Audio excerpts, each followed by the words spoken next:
हम सभी को लगता है कि आने वाले समय में पृथ्वी से इसकी टक्कर तक हो सकती है।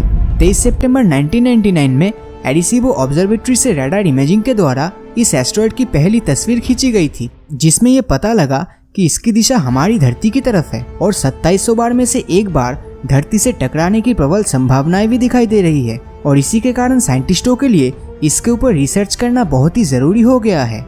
कार्बन से बनी इस एस्टेरॉयड में कई तरह के चट्टानों के साथ बहुत से अनोखे मिनरल्स भी मौजूद है, जिसके अंदर हमारे सोलर सिस्टम के शुरुआती दौर के मिनरल्स भी मौजूद है, जिससे कि हमारा ब्रह्मांड आखिर किस तरह से बना था उसके बारे में भी हमें बहुत सी जानकारी मिलेगी। लेकिन ये एस्टेरॉयड हमारे लिए कितना खतरनाक है, सबसे पहले ये जान लेते हैं। अगर धरती पर एक 30 मीटर के आकार का उल्कापिंड गिरता है तो धरती पर बहुत बड़ी तबाही मच सकती है, क्योंकि 30 मीटर के ही आकार का एक उल्कापिंड 1908 में साइबेरिया में गिरा था और इसने 2000 स्क्वायर किलोमीटर के एरिया को पूरी तरह से तहस नहस कर दिया था। इस तबाही की इंटेंसिटी 30 मेगाटन TNT के बराबर था, जो हिरोशिमा में हुए परमाणु हमले से 250 गुना ज्यादा था। लेकिन ऐसे छोटे आकार के एस्टेरॉयड हमारी वायुमंडल में ही फ्रिक्शन के कारण नष्ट हो जाती है। तो 30 मीटर के बदले अगर एस्टेरॉयड का आकार 100 मीटर के जितना हो तो उससे एक्सप्लोजन 47 मेगाटन के जितना होगा और ये तबाही दुनिया का सबसे खतरनाक hydrogen bomb the jar bomb के बराबर होगा। जी हाँ, आपने सही सुना, द जार बॉम्ब के बराबर होगा। तो जिस जगह ये 100 मीटर वाला एस्टेरॉयड गिरेगा वहाँ एक्सप्लोजन इतना भयानक होगा कि शायद ही वो जगह भविष्य में इंसानों के रहने के लायक रहे। तो अब तक हमें 30 मीटर और 100 मीटर वाले एस्टेरॉयड से क्या हो सकता है ये पता चला है, लेकिन बेनू नाम का ये एस्टेरॉयड आखिर कितना बड़ा है? दरअसल ये एस्टेरॉयड 500 मीटर लंबी है और वजन 78 अरब किलोग्राम के जितनी है और जिससे होने वाला धमाका 800 मेगाटन TNT के बराबर होगा, जो कि द जार बॉम्ब से 160 गुना ज्यादा खतरनाक है। और ये धमाका सिर्फ कोई देश नहीं बल्कि किसी भी महादेश या कंटिनेंट को खत्म करने की ताकत रखता है।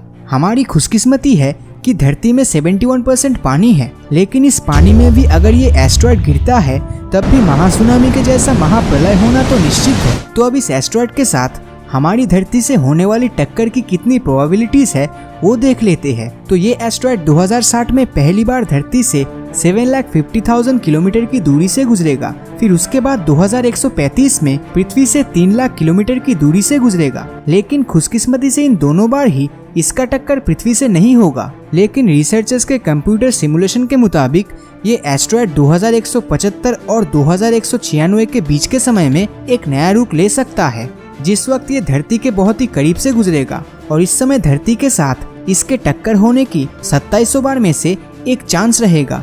जिस तरह एवेंजर्स मूवी में थैनोस को हराने के लिए डॉक्टर स्ट्रेंज ने 1 करोड़ 40 लाख पॉसिबिलिटीज देखी थी और उसमें से सिर्फ एक में ही वो थैनोस को हरा पाए थे, तो कुछ ऐसी ही पॉसिबिलिटीज इस बेनू के साथ धरती के टक्कर होने की है। लेकिन एक बात तो कंफर्म है कि अगर इसके साथ हमारी टक्कर होती भी है तब आज के समय का कोई भी इंसान इस घटना को देखने के लिए जिंदा नहीं बचेगा, क्योंकि ऐसी घटना 100 सालों से पहले तो होने नहीं वाली। तो बेनू के बारे में इतनी जानकारी साइंटिस्टों को मिलने की वजह इससे जुड़े स्पेस मिशन में छुपी है, जो 18 सितंबर 2016 को ओसिरिस रेक्स स्पेसक्राफ्ट को लॉन्च करने के साथ शुरू हुआ। जिस स्पेसक्राफ्ट का मेन मकसद एस्टेरॉयड बेनू में लैंड करके उसके सैंपल्स को इकट्ठा करना और फिर सैंपल्स के साथ धरती पर वापस आना। और इस काम को अंजाम देने में करीबन 7 सालों का समय लगेगा, यानी 24 सितंबर 2023 तक यह मिशन समाप्त होगा। इस मिशन को शुरू हुए 2 सालों से अधिक हो चुका है, जिसमें ओसिरिस ने बेनू के बहुत ही करीब से हमें ये हाई क्वालिटी इमेजेस भेजी। इस मिशन को पूरा करने में 5 खरब 55 अरब और 52 करोड़ रुपए लगे। अब इतना सारा पैसा खर्च करने के पीछे साइंटिस्टों के पास कुछ स्ट्रॉन्ग रीजंस है। पहला, बेनू एस्टेरॉयड के सैंपल्स से हमें हमारे सौरमंडल की संरचना के बारे में बहुत ही जरूरी जानकारी मिलेगी, जिससे ब्रह्मांड के बहुत से अनसुलझे रहस्यों का खुलासा होगा। और इस पर रिसर्च करने का दूसरा रीजन, अगर भविष्य में इसके साथ धरती का टक्कर हुआ तो किस तरह से हम इस एस्टेरॉयड को धरती के बाहर खत्म कर पाएंगे। साइंटिस्ट ये जानने की कोशिश कर रहे हैं, जिससे भविष्य में करोड़ों लोगों की जान बचेगी। तो अगर भविष्य में बेनू की टक्कर धरती से हुई तो क्या तब तक हम टेक्नोलॉजी के क्षेत्र में इतना एडवांस हो जाएंगे कि इसे धरती के बाहर ही खत्म कर देंगे, या तब भी इसे बच पाना नामुमकिन हो जाएगा? अपनी राय नीचे कमेंट करके जरूर बताएं। और अगर ये वीडियो आपको अच्छा लगा हो तो इस वीडियो को लाइक और अपने दोस्तों के साथ शेयर करना मत भूलना। और अगर अभी तक आपने हमारे चैनल को सब्सक्राइब नहीं किया है तो सब्सक्राइब करके नोटिफिकेशन बेल को ऑन कर दीजिए, क्योंकि मैं ऐसे ही वीडियोस हर हफ्ते लाता रहता हूँ।